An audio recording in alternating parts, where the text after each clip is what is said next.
భావము అశాంతియుతమైన వాతావరణం ఉంది అంటే ప్రజలు నమ్ముతారు. కానీ రాయలు పాలించినటువంటి ప్రదేశము, వారిపైన హజరత్ బాబా ఫక్రుద్దీన్ రహమతుల్లాహి అలై గారి ఆశీర్వాదం ఉన్నటువంటి ఇటువంటి పవిత్రమైన ప్రదేశంలో ఈరోజు కొన్ని మత ఛాందసవాదులు, మతతత్వవాదులు రాజకీయ లబ్ధి కోసం గత 2-3 నెలల నుంచి స్వలాభం కోసము ఒక విధమైనటువంటి అభద్రతా భావాన్ని, అశాంతియుతమైనటువంటి వాతావరణాన్ని క్రియేట్ చేయడానికి ప్రయత్నం చేస్తున్నారు. ప్రభుత్వానికి కానీ, ప్రభుత్వ ఉద్యోగులకు కానీ, ప్రజాప్రతినిధులకు కానీ, ఇక్కడ నివసించే హిందూ ముస్లిం సోదరులకు మేము ఒకటే కోరుకుంటున్నాం. 1936 14/7/1936 ఒక ప్రొసీడింగ్ ఉంది. Sub collector 3906/36 3906/36 dated 14/7/1936. Office proceedings prohibited, order book, order rules, deletion report submitted. ఇది క్లియర్గా కలెక్టర్ గారు ఆ రోజు ఒక జీవో ప్రకారము ఒక ప్రొసీడింగ్ అనేది ఇవ్వడం జరిగింది. 10 సెంట్ల స్థలము, ఇది ప్రొహిబిటెడ్ ల్యాండ్, నిషేధించబడినటువంటి స్థలము, పబ్లిక్ పర్పస్ మీద యూటిలైజ్ చేయండి, ప్రజలకు పనికొచ్చే కోసం వాడండి. ఇక్కడ ఒక వాటర్ ప్లాంట్ పెట్టండి, ఇక్కడ ఒక ప్రైమరీ హెల్త్ సెంటర్ పెట్టండి, ఇక్కడ ఒక లైబ్రరీ పెట్టండి పేద పిల్లలకు చదువుకోవడం కోసము, లేదా చిన్నపాటి ఇక్కడ ఏదైనా ఆరోగ్య కేంద్రం పెట్టండి. ముస్లింలు ఏ రోజు ఈ స్థలాన్ని అడగలేదు. కొన్ని వందల ఎకరాలు, వేల ఎకరాలు హజరత్ బాబా ఫక్రుద్దీన్ రహమతుల్లాహి యొక్క ఆస్థానాన్ని దానం ఇచ్చేసాం. మేము భారతదేశంలో 7 లక్షల పైచిలుకు ఎకరాలు ఈరోజు మేము ఇచ్చేసాం. మేము అన్యాక్రాంతమైన 35% of Waqf land encroached by some others, 90% they are non Muslim. అయినా మేము అడగలేదు. ఎందుకు? మా సోదరులు ఆ భావంతోనే కొన్ని వందల ఏళ్ళు ఇక్కడ ముస్లింలు పరిపాలించినా కూడా ఏ రోజు వ్యత్యాసం రాలేదు. ఎవరి స్థలాన్ని మేము కబ్జా చేయలేదు. మా స్థలాన్ని దానాదత్తం చేశాం మా సోదరుల కోసం. అటువంటిది కేవలం 10 సెంట్ల స్థలము. There is no doubt they are intentionally they wanted to create communal tensions behalf of political interest. ఇది క్లియర్గా చెప్తున్నాం. రాజకీయ లబ్ధి కోసం మాత్రమే చేస్తున్నారు. పెనుగొండలో ఉన్నటువంటి ఏ హిందూ సోదరు కూడా అటువంటి ఆలోచన చెయ్యడు, అటువంటి ప్రయత్నం చెయ్యరు. ఎప్పుడైనా కానీ హజరత్ బాబా ఫక్రుద్దీన్ రహమతుల్లాహి అలై గారి ఉరుసు జరగని, గంధం జరగని, ముస్లింల కంటే ఎక్కువ హిందువులు ఎంతో ఆరాధనగా అక్కడ వస్తారు. నెల క్రితం అక్కడ జరిగినటువంటి సర్వమత సమ్మేళనంలో నేను పార్టిసిపేట్ చేశాను. అక్కడ గజల్ శ్రీనివాస్ గారు వచ్చారు. ప్రపంచంలోని 123 దేశాలు తిరిగాను. కానీ ఇక్కడ ఉన్నటువంటి ఔన్నత్యాన్ని, ఈ సోదర భావాన్ని నేను ఎక్కడా చూడలేదు అని చెప్పి అతను చెప్పడం నాకు ఎంతో సంతోషం కలిగింది. కానీ రాజకీయ లబ్ధి కోసము పెనుగొండ వాసులు కాదు, బయట నుంచి వచ్చినటువంటి కొంతమంది అల్లరి మూకులు ప్రయత్నిస్తున్నటువంటి ప్రయత్నం ఇది. పోలీస్ డిపార్ట్మెంట్కి కూడా నేను చెప్తున్నాను, హెచ్చరిస్తున్నాను. Law and order problem create అయితే మీదే బాధ్యత. డిఎస్పీ గారికి నేను మాట్లాడినాను. డిఎస్పీ గారు పొంతనలేని సమాధానం చెప్పారు. నేను డిపార్ట్మెంట్కి రెస్పెక్ట్ చేస్తున్నాను, గౌరవిస్తున్నాను, కానీ పొంతనలేని సమాధానం. రెవెన్యూ డిపార్ట్మెంట్ వాళ్ళు ఏమైనా కంప్లైంట్ ఇస్తే మేము ప్రొటెక్షన్ ఇస్తాము, that is duty of revenue department. No sir, that is duty of not only revenue department, that is responsibility of police department to control the law and order. ఇది గుర్తుపెట్టుకోండి. మీరు లా and order control చేసే బాధ్యత మీది. సుమోటోగా మీరు బాధ్యత తీసుకోవాలి. ఒక వ్యక్తి కంప్లైంట్ ఇచ్చే అవసరం లేదు. ఒక వ్యక్తి మీకు వచ్చి బొట్టు పెట్టి పిలిచే అవసరం లేదు. ఒక ప్రదేశంలో ఎక్కడైనా గొడవలు జరిగే ఆస్కారం ఉంటే, ఎక్కడైనా ఇబ్బందులు కలిగే పరిస్థితులు ఏర్పడితే ఎవరు ఫోన్ చేసి 108కి ఫోన్ చేసే అవసరం లేదు. మీ దృష్టికి వచ్చిన వెంటనే పరిగెత్తుకొని వచ్చే బాధ్యత మీది. రెవెన్యూ డిపార్ట్మెంట్ కూడా నేను ఖచ్చితంగా హెచ్చరిస్తున్నాను. వన్స్ మీరు ప్రొహిబిటెడ్ ల్యాండ్ అని డిక్లేర్ చేసిన తర్వాత, how can you issue the patta in favour of that person? That land that should be prohibited in 1936. That is the clear proceeding of your department. Collector, MRO గారు మీరు ఇచ్చిన డిపార్ట్మెంటే కదా. Commissioner Vamsi గారికి కూడా నేను చెప్తున్నాను. 2-3 సార్లు ఫోన్లు చేస్తే మీరు హూ ఆర్ యూ అని ఒకసారి రిప్లై ఇచ్చారు.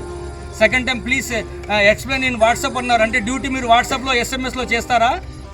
ఒక బాధ్యతాయుతమైనటువంటి పౌరుడు ఎవరైనా ఫోన్ చేస్తే మీరు ఫోన్లు ఎత్తారా?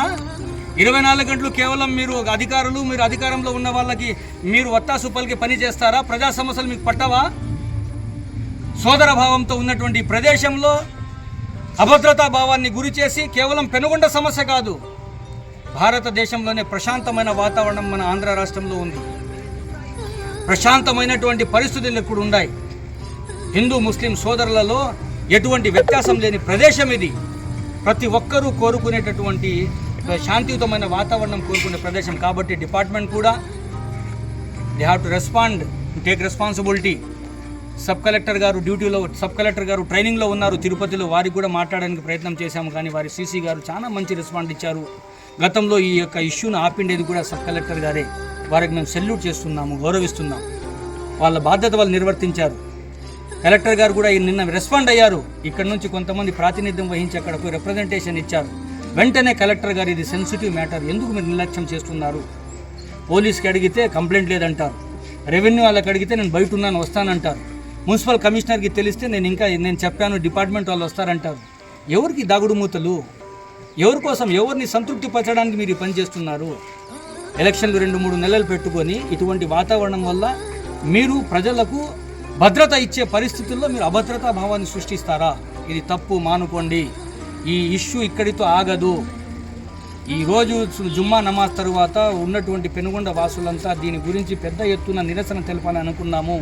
కానీ అప్పటికీ ప్రభుత్వం అంటే మాకు, ప్రభుత్వాన్ని మేము నిర్ణయాన్ని గౌరవిస్తాము, పోలీసు డిపార్ట్మెంట్ని మేము గౌరవిస్తాము, వారి నిర్ణయాన్ని గౌరవిస్తాము, రెవెన్యూ డిపార్ట్మెంట్ నిర్ణయాన్ని గౌరవిస్తాము. డిఎస్పీ గారి రిక్వెస్ట్ మేరకు ఆ కార్యక్రమాన్ని మేము విరమించుకున్నాము తాత్కాలికంగా. ఇది శాశ్వతంగా కాదు. దీనికి పరిష్కారం మీరు శాశ్వతంగా చూపించండి. పొంగే పాలు మీద నీళ్లు చల్లి మీరు మమ్మల్ని తల్లార్చకండి. స్టవ్ బంద్ చేయండి. సమస్యను శాశ్వతంగా పరిష్కరించండి. ఒక బోర్డు పెట్టండి, this land is belongs to government, private property, prohibited property, trespassers will be prosecuted అని చెప్పి బోర్డు పెట్టండి. వెంటనే అనైతికంగా, అసంబద్ధంగా ఎంకరేజ్ చేసినటువంటి ఈ యొక్క ప్రదేశాన్ని మీరు వెంటనే మీ కబ్జాలో తీసుకోండి. మాకు ల్యాండ్ అడగడంలే, మాదే 100 ఎకరాలు మీకు ఇచ్చామయ్యా బాబు, మీ ల్యాండ్ మాకెందుకయ్యా? 3/6 సాలయ్యా మాకు. అది దేవుడు మాకు ఎక్కడ రాశాడో అల్లా తల్లా అక్కడ మేము ఖననం అవుతాము.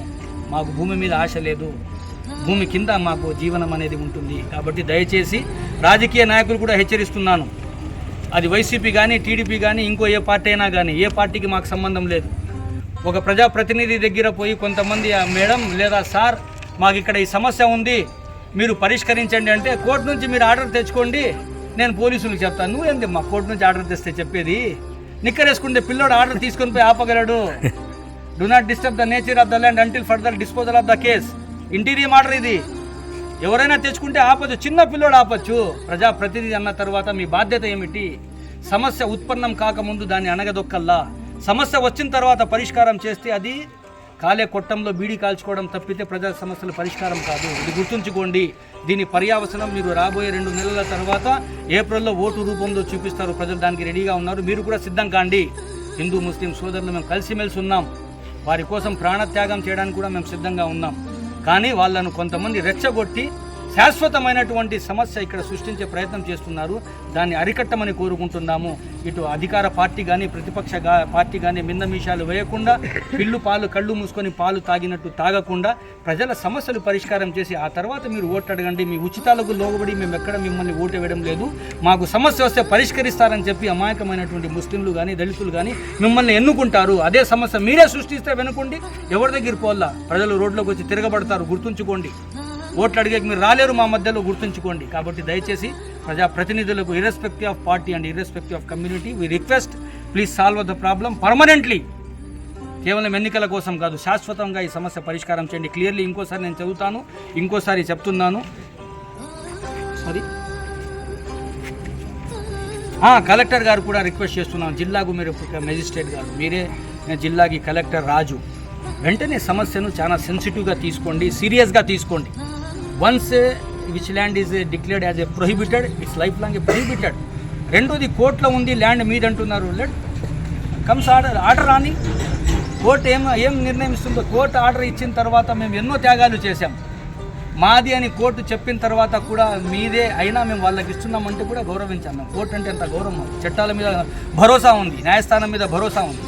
ఈరోజు కోర్టు ఆర్డర్ రాకుండానే ఎప్పుడో క్యాన్సిల్ అయినటువంటి పట్టా పాస్బుక్లు తీసుకుని వచ్చి మాకు ఆ రోజు పట్టా ఇచ్చారంటే ఆ ల్యాండే ప్రొహిబిటెడ్ అయ్యా, పట్టా ఎట్లా ఇస్తాము? ప్రొహిబిషన్లో ఉన్నటువంటి ల్యాండ్ మీకు ఇంకొకరికి అలినేషన్ పవర్స్ ఎవరికి లేదు. ఏమైనా లీగల్లీ మీకు తెలియకపోతే మా దగ్గర లాయర్లు ఉన్నారు, పబ్లిక్ ప్రాసిక్యూటర్లు ఉన్నారు, జీపీ గవర్నమెంట్ లీడర్లు ఉన్నారు. మీరు ఎవరు లాయర్లను సంప్రదించండి. పెనుగొండలో పకిరెడ్డి సారా ఎవరు పెద్ద లాయర్ గారు చనిపోయినారు, చాలా పెద్ద ఆయన, వాళ్ళ పిల్లలు ఎవరైనా ఉంటారు అడగండి, లేదా ఎవరైనా లాయర్లకు అడగండి. ప్రొహిబిషన్లో ఉన్నటువంటి ప్రొహిబిటెడ్ ల్యాండ్ని ఎవరికైనా దానం ఇవ్వచ్చా అని చెప్పి. రెండోది సెన్సిటివ్ మ్యాటర్, ఇది ఇంట్రెస్ట్ ఆఫ్ పబ్లిక్, ఇది గుర్తుపెట్టుకోండి. ఒకవేళ అది ప్రొహిబిటెడ్ ల్యాండ్ కాదు కాకపోయినా కూడా ఇంట్రెస్ట్ ఆఫ్ పబ్లిక్ ఇష్యూ అవుతుంది. రెండు వర్గాల మధ్య విభేదాలు, రెండు వర్గాల మధ్య గొడవలు సృష్టించేకి ఏర్పాటు చేసినటువంటి ఈ ప్రయత్నాన్ని విరమించే బాధ్యత ప్రభుత్వానిది, ప్రభుత్వ ఉద్యోగులది, పోలీసుది, రెవెన్యూది, మున్సిపాలిటీది. How can issue the order for construction, issue the permission and plan to construction? Commissioner గారు, వంశీ గారు, మీకే అడుగుతున్నా, ఎట్లిస్తారు మీరు? మున్సిపాలిటీ మీ రెస్పాన్సిబిలిటీ కాదా? దగ్గరుండి పర్యవేక్షించే అవసరం లేదా? ఎక్కడైనా కట్టేస్తే, ఎక్కడైనా అడిగితే ఏమైనా ఇచ్చేస్తారా? దాని పూర్వపరాలు ఆలోచించే, మీకు చూసే రికార్డ్స్ పర్యవేక్షించే మీ బాధ్యత మీ మీద లేదా? టౌన్ ప్లానింగ్ వాళ్ళ మీద లేదా? రెవెన్యూ వాళ్ళ మీద లేదా? కాబట్టి దీన్ని ఇష్యూ చేయొద్దండి, ఇక్కడితో ముగించే ప్రయత్నం చేయండి. లేదా దీన్ని ఎంత దూరమైనా తీసుకొని పోతాము, సీఎం దృష్టికి తీసుకొని పోతాము, ఇంకా ఎంత దూరమైనా పోతాము. ఇది హెచ్చరిక కాదు, సానుకూలంగా చెప్తున్నాము, అర్థం చేసుకోండి. జై హింద్.